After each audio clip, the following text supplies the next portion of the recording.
Good afternoon, dear students. So, in continuation with what topic we had taken last time, we'll continue with the very important topic, one of the very important contents of the axilla, that is the axillary artery. Okay, so the topic for today is axillary artery. Now, this is the first artery that I'm going to take as a theory topic in the lecture. So, there are few points, as we have seen many topics for now. We will go methodically, so you'll understand how to write the answer to the topic. But before I actually proceed with the topic, I just want to make a few requests. I have made so many videos. I'm taking efforts to see to it that the videos reach you. And the observation for the past few days is that people are not seeing the videos. Meaning, I'm getting few likes, but then it seems that nobody is interested in watching the full video. I have requested most all of you to please go through the videos, please comment, because your comments are going to be very important. It can be a boost for me how to improve my lecture, or they can just comment, they can uplift my knowledge of teaching, or how they can give me an encouragement. So it's a request to all of you to please see to it that you at least watch the video completely. I know everybody is busy with your own work, but everybody can spare at least 10-15 minutes every day. I am taking efforts for you to make the videos. So it's a request to please put in comments, please like, please share, and get maximum benefit from what I am doing. Okay, so that is a request. Please do that.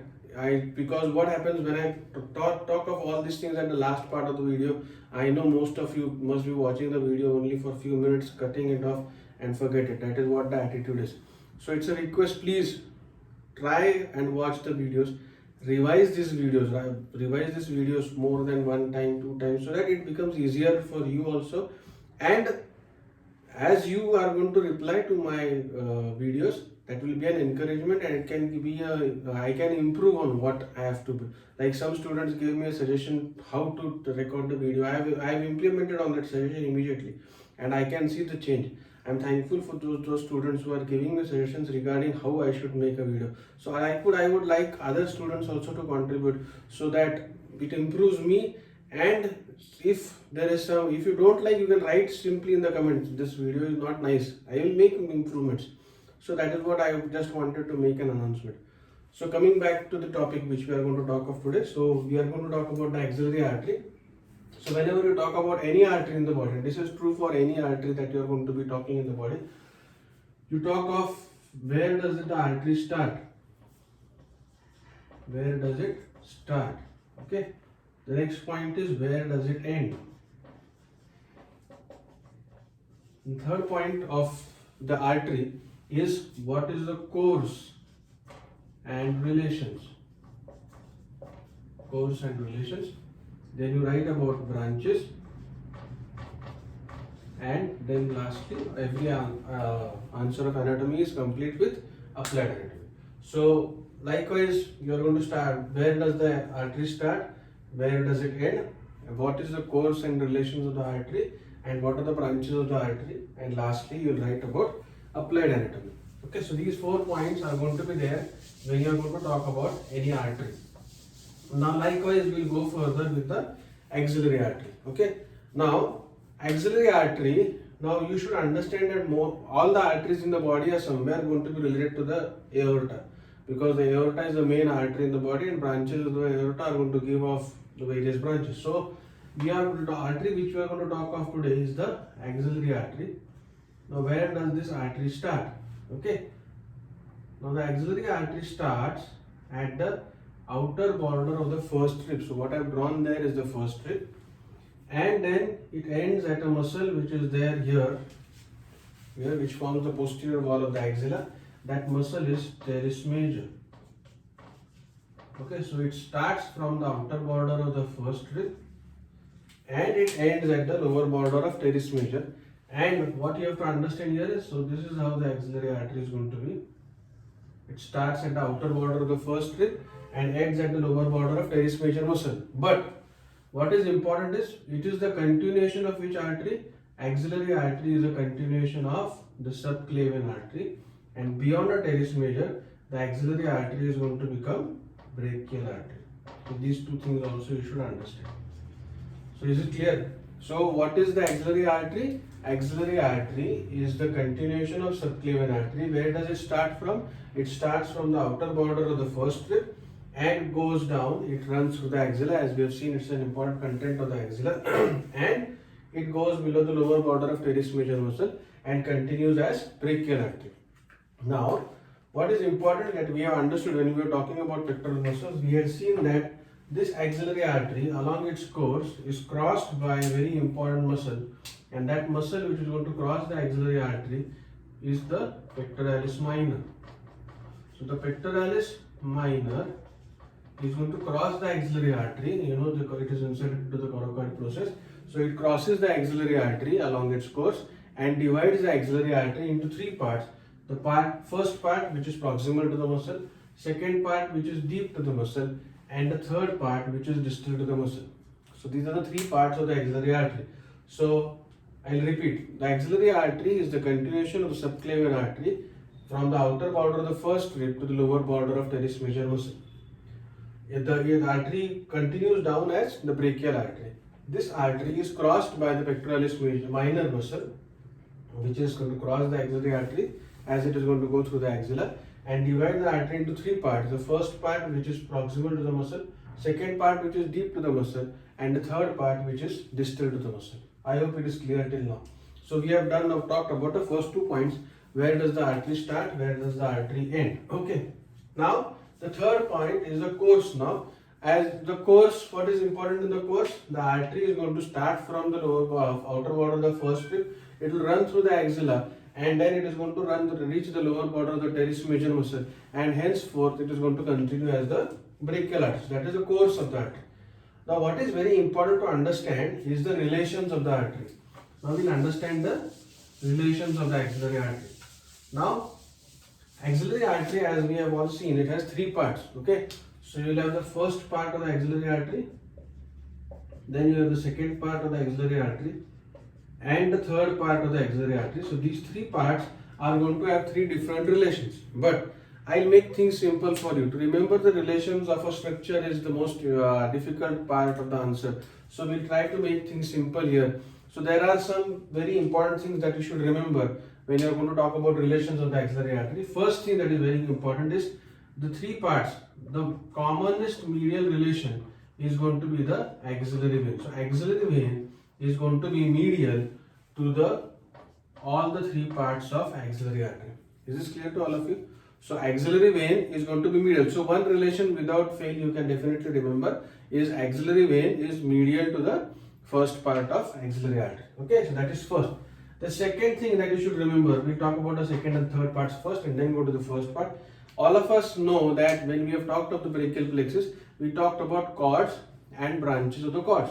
So what is there, you have to remember, with the second part of the axillary artery, the cords of the brachial plexus will maintain their relations as per their names. Meaning, if we talk about the second part of the axillary artery, the medial cord of the brachial plexus will be medial, lateral cord of the brachial plexus will be lateral, and posterior cord of the brachial plexus will be posterior to the second part of the axillary artery.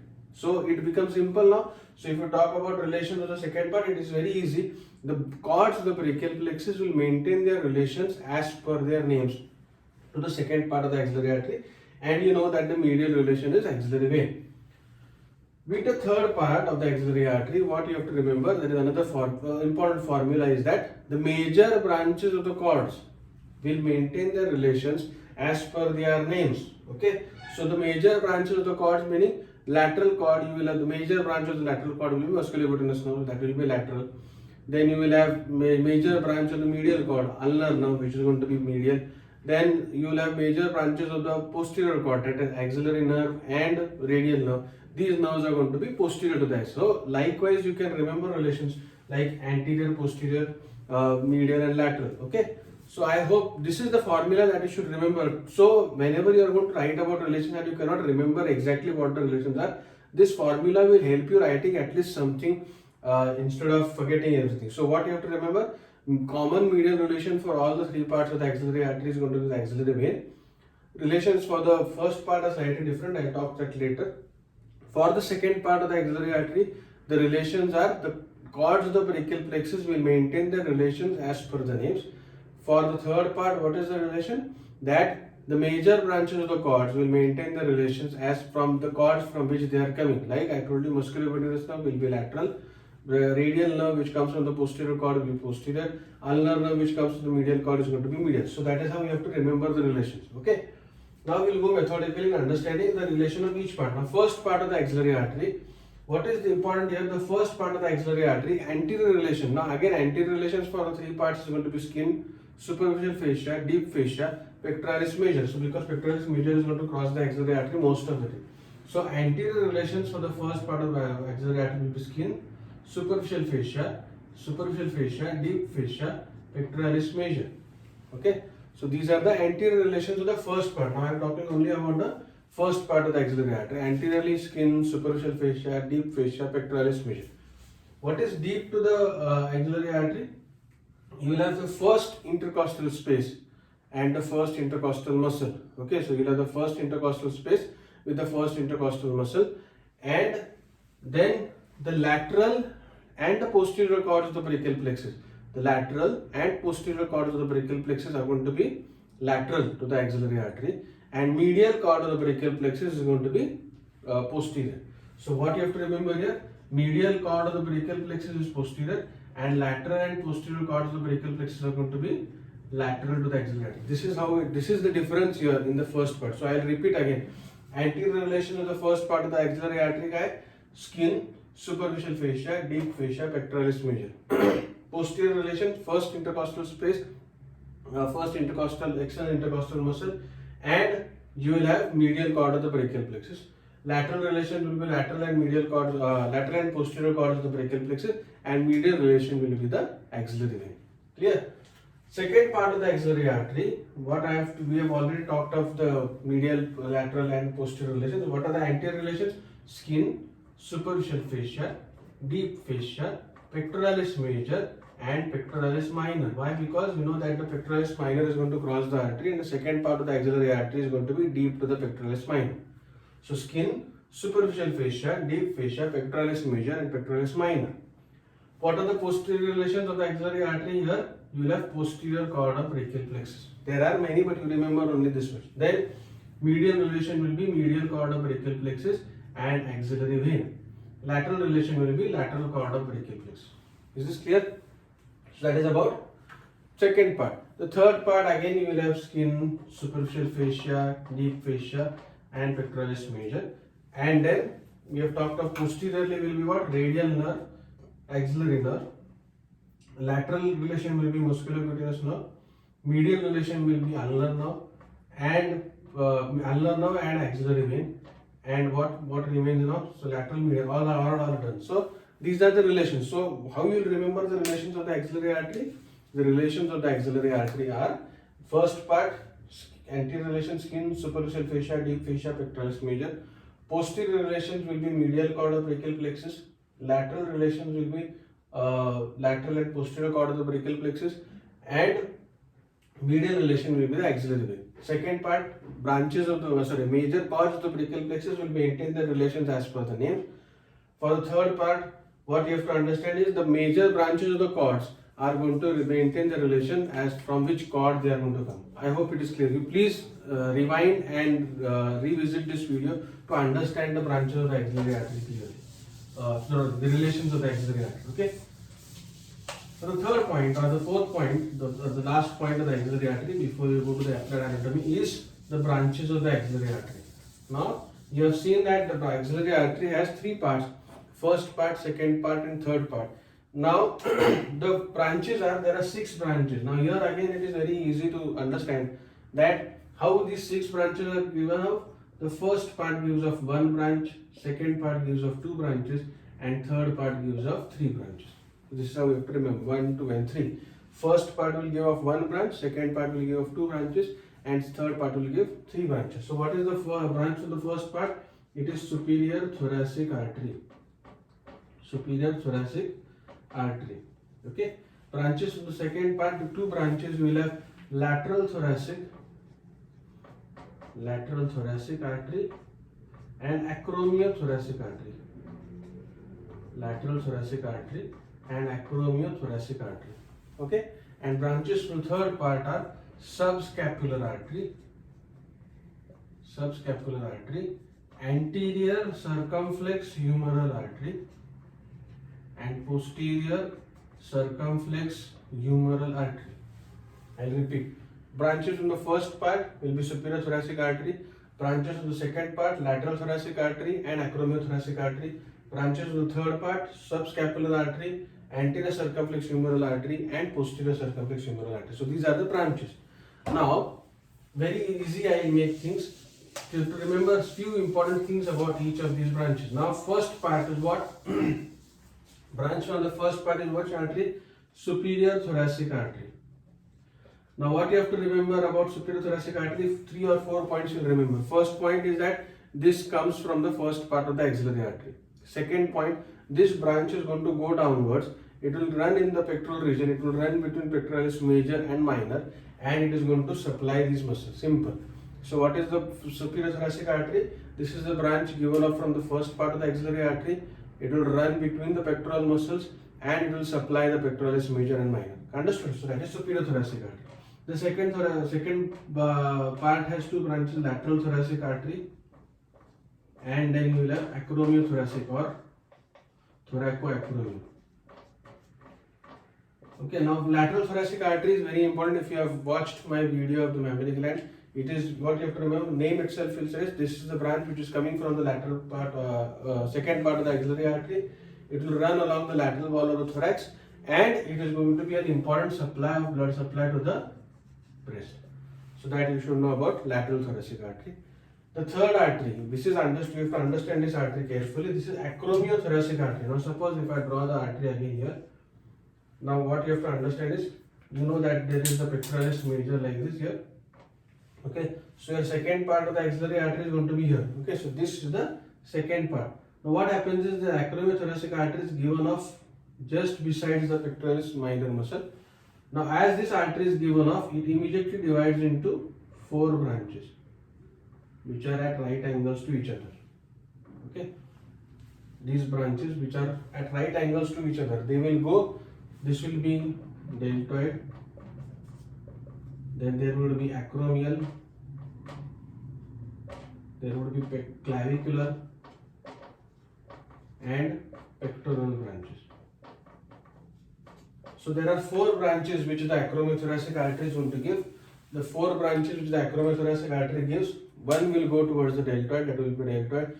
One will go towards the clavicle, that is clavicular. One will go towards the pectoral region, that is pectoralis, and one will go towards the acromial process of the scapula, that is acromial. So that is what you have to understand. First thing that is you have to understand is that this is the branch from the second part of the axillary artery. It is given off close to the pectoralis minor muscle. After it is given off from the second part, it immediately divides into 4 branches which are at right angles also. So they will go to the deltoid, clavicular, acromial and pectoral branches. Is this clear? So this is about the first and the second part. Now the branches of the third part of the axillary artery, you have to understand what are the branches of the third part. You have subscapular artery, and you will have anterior circumflex humeral and posterior circumflex humeral artery. Okay, so these are the 3 branches which are coming from the third part of the axillary artery. Very simple to remember now. Subscapular artery, what you have to understand? Subscapular, sub meaning below, scapula means scapular. So this is the first point. This is the branch from the third part of the axillary artery. This is the largest branch of the axillary artery. It is going to go posteriorly, it is going to go beneath the scapula, and it is going to take part in the anastomosis around the scapula. Understood? So that is subscapular artery. And then you have these 2 branches which are again very important here. Anterior circumflex humeral and posterior circumflex humeral, meaning these arteries are going to wind around the surgical neck of the humerus. Anterior circumflex here and posterior circumflex here. They will form an arterial circle around the surgical neck of the humerus, and they will supply the head of the humerus. Okay, so this is about the 3 branches. I repeat, axillary artery has 6 branches, 1 branch from the first part, 2 branches from the second part, and 3 branches from the third part.